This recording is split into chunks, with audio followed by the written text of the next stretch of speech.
ఉద్యోగుల తరపున మేము ఉస్మానియా యూనివర్సిటీ తరపున మేము అక్కడ కూడా చేసినాం మేడం మన జూబ్లీ హిల్స్ లో.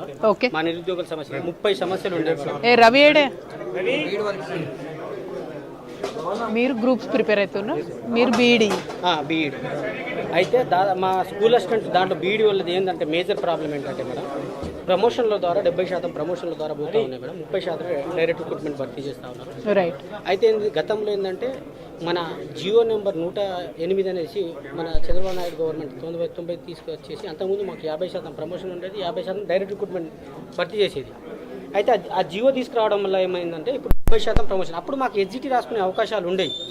ఆ జియో తీసుకురావడం వల్ల ఏంటంటే మాకు ఎస్జిటి రాసుకునే 2011 నుంచి సుప్రీంకోర్టు బీఈడి వాళ్ళకి ఎస్జిటి రాసుకునే అవకాశాలు లేదని చెప్పేసి కోర్టు తీర్పు ఇవ్వడంతో మాకు చాలా అన్యాయం జరుగుతుంది మేడం.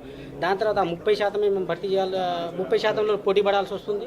మాకు చాలా అన్యాయం జరుగుతుంది. అప్పటికి మాలో చాలా మందికి తెలియక ఏంటంటే మేము ఎస్జిటికి రాసుకునే అవకాశాలు మాకు ఉన్నా కూడా బిడ్జి కోర్స్ అనేసి మన మధ్యలో పెడితే మా బీఈడి వాళ్ళకి కొంచెం అవగాహన లేక మేము సుప్రీంకోర్టు దాకా పోలేకపోయినాం మేడం. సో దాని గురించి కూడా మేము పోదామనుకుంటున్నాం, ఫైట్ చేద్దామనుకుంటున్నాం. మా స్కూల్ బీఈడి వాళ్ళకి చాలా కావాలంటే ఈ ప్రమోషన్ కోటా అనేది తగ్గించాలి, మాకు ఎస్జిటి అవకాశాలు కల్పించాలనేసి. అదేవిధంగా ఇప్పుడు ఏపీలో నిర్వహిస్తున్నట్టు గురుకుల కానీ మోడల్ స్కూల్ కానీ అదేవిధంగా డిఎస్సి కానీ ఒకే నోటిఫికేషన్ ద్వారా భర్తీ చేస్తే ఏంటంటే ఎంత బీఈడీ క్యాండిడేట్తో భర్తీ చేయడం వల్ల ఏంటంటే ఎక్కువ పోస్టులు కనబడతాయి, మాకు న్యాయం జరగాలి. ఇప్పుడు వేరే నోటిఫికేషన్ ఇవ్వడం వల్ల ఏంటంటే దాంట్లో ఉద్యోగం నచ్చకపోతే మళ్ళీ దీంట్లో అది బ్యాక్ లాక్కుండిపోతుంది. ఇక్కడ ఒక నిరుద్యోగికి అన్యాయం జరుగుతూ ఉంది. అందుకనే ఈ అన్నీ కలిపి ఒకటే, అన్ని సిలబస్ కూడా ఒకటే, ఎగ్జామ్ ఒకటే, సిలబస్ ఒకటే, ప్యాటర్న్ మొత్తం ఒకటే. బట్ మాకు వేరు పెట్టడం వల్ల ఏంటంటే మాకు చాలా అన్యాయం జరుగుతూ ఉంది. దీనిపై చర్చించాలని చెప్పేసి డిమాండ్ చేస్తూ ఉన్నాం, ఎప్పటి నుంచో కొట్లాడుతూ ఉన్నాం. అదేవిధంగా ఈ డిఎస్సిలో 2 సార్లు ప్రమోషన్ ఇచ్చారు మేడం టీచర్లలో. 2 సార్లు లాస్ట్ టైం డిఎస్సి అయిపోయిన తర్వాత 22,000తో ఒకసారి ప్రమోషన్ ఇచ్చారు. మొన్న కూడా ఒకసారి ప్రమోషన్ ఇచ్చారు 4,500తో. అయితే అప్పుడు ప్రమోషన్ ఇచ్చిన దాంట్లో ఎస్జిటి వాళ్ళకు స్కూల్ అసిస్టెంట్గా 18,000 ప్రమోషన్ ఇచ్చారు. అది 70% వాళ్ళ ప్రకారం చూసుకున్నా కూడా మా శాతం ద్వారా మనం భర్తీ చేయాల్సిన 30% చూసుకుంటే 9,000 స్కూల్ అసిస్టెంట్ పోస్టులు ఖాళీగా ఉన్నాయి. అదేవిధంగా మొన్న కూడా భర్తీ చేసిన దాంట్లో 3,554 పోస్టులు స్కూల్ అసిస్టెంట్ పోస్టులుగా ఎస్జిటి వాళ్ళని ప్రమోట్ చేశారు. అది 70% ప్రకారం చూసుకున్నా, వాళ్ళ జీవో ప్రకారం చూసుకున్నా మా వాటా రావాల్సింది 1,700. అంటే మాకు స్కూల్ అసిస్టెంట్ పోస్టు 10,700 పోస్టులు ఖాళీ ఉంటే 1,000 ఉన్నాయి, 500 ఉన్నాయి, 800 ఉన్నాయని చెప్పేసి ఈ ప్రభుత్వం తప్పుడు లెక్కలు చెప్తా ఉన్నారు. ఇవాళ ఈ ఎస్జిటి ఉపాధ్యాయ సంఘాలకి ఈ పోస్టులు అమ్మేసి, ప్రమోషన్లు మొత్తం అమ్మేసి మా నిరుద్యోగుల నోట్లో మట్టి కొడతా ఉంది మేడం ఈ ప్రభుత్వం. మాకు చాలా అన్యాయం చేస్తూ ఉన్నది. ఈ విధంగా ఏంటంటే ఇప్పుడు అది దాని తర్వాత ఎస్జిటి వాళ్ళతో భర్తీ చేయాల్సిన ఈ పైన ప్రమోషన్ వచ్చినప్పుడు అన్ని ఖాళీలు ఉంటాయిగా, అవి కూడా ఖాళీలు చూపించకుండా ఇలా 4,000తో డిఎస్సి ఇస్తాం, 3,000తో డిఎస్సి ఇస్తాం, 5,000తో డిఎస్సి ఇస్తామని చెప్పేసి ఈ ప్రభుత్వం వచ్చింది.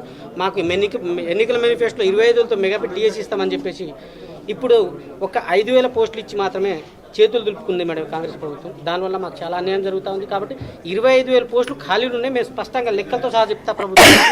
కానీ 5,000 ఉన్నాయని చెప్పేసి ప్రభుత్వం చెప్తా ఉంది. మా బీఈడి అభ్యర్థులు కానీ ఎస్జిటి డిఈడి అభ్యర్థులు కానీ ఈ ప్రభుత్వం అనేది, అదేవిధంగా గ్రూప్ 1కి సంబంధించి కానీ.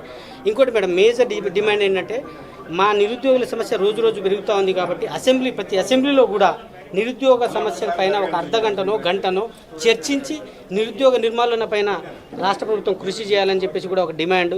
అదేవిధంగా పవర్ సెక్టార్లో కానీ, అదేవిధంగా మన హెల్త్ సెక్టార్లలో కానీ, శిశు సంక్షేమంలో కానీ, అదేవిధంగా ఎఫ్బిఓ పోస్టులు, ఎఫ్ఆర్ఓ పోస్టులు కూడా భర్తీ చేస్తలేరు. ఏజెన్సీలో కూడా బ్యాక్లాగ్ పోస్టులు ఉన్నాయి. ఏజెన్సీ డిఎస్సి ఐటీడీఎల్ ద్వారా భర్తీ చేయాల్సినవి. ఇలా చెప్పుకుంటా పోతే 30 డిమాండ్లతో మేము పోతా ఉన్నాం మేడం. అంటే 30 అంశాలు, 30 డిమాండ్లు, నిరుద్యోగ సమస్యలు సతమవుతా ఉన్నారు మేడం. దీనిపైన మీరు మాట్లాడాల్సి అవసరం ఉంది. ఒక లెటర్ కూడా నేను క్లియర్ కట్గా రవికి ఇచ్చాను, మీకు కూడా చెప్తాను. దాని గురించి కూడా కొంచెం మాట్లాడడానికి కూడా అవగాహన కల్పించింది. మాకు నిరుద్యోగులకు న్యాయం జరిగింది మేడం. ఎందుకంటే ఇప్పుడు 2 లక్షల ఉద్యోగాలు ఇస్తామని చెప్పేసి ప్రభుత్వం మోసం చేసింది. ఇప్పుడు డిసెంబర్ 9 వస్తుంది. మొన్న ఉస్మానియా యూనివర్సిటీగా వేదికగా రేవంత్ రెడ్డి గారు వచ్చి 40,000 ఉద్యోగాలు ఇస్తాము ఈ డిసెంబర్ 9కి అన్నారు. కానీ మళ్ళీ రేపు ఎల్లుండిలో మళ్ళీ ఎన్నికల నోటిఫికేషన్ వచ్చి ఉంది. అంటే ప్రతిసారి మమ్మల్ని నిరుద్యోగులను మోసం చేయడం జరుగుతూ ఉంది మేడం. చాలా అన్యాయం జరుగుతూ ఉంది నిరుద్యోగులు. ఇప్పుడు దాదాపు 12 మంది ఈ కాంగ్రెస్ ప్రభుత్వం వచ్చిన తర్వాత 12 మంది చనిపోయారు. దాంట్లో డిఎస్సికి సంబంధించి 12 మంది చనిపోయారు మేడం నిరుద్యోగులు. అంటే మాకు చాలా అన్యాయం జరుగుతుంది. దీనిపైన కొంచెం మీరు చొరవ తీసుకోవాలి మేడం. డెఫినెట్లీ. Thank you.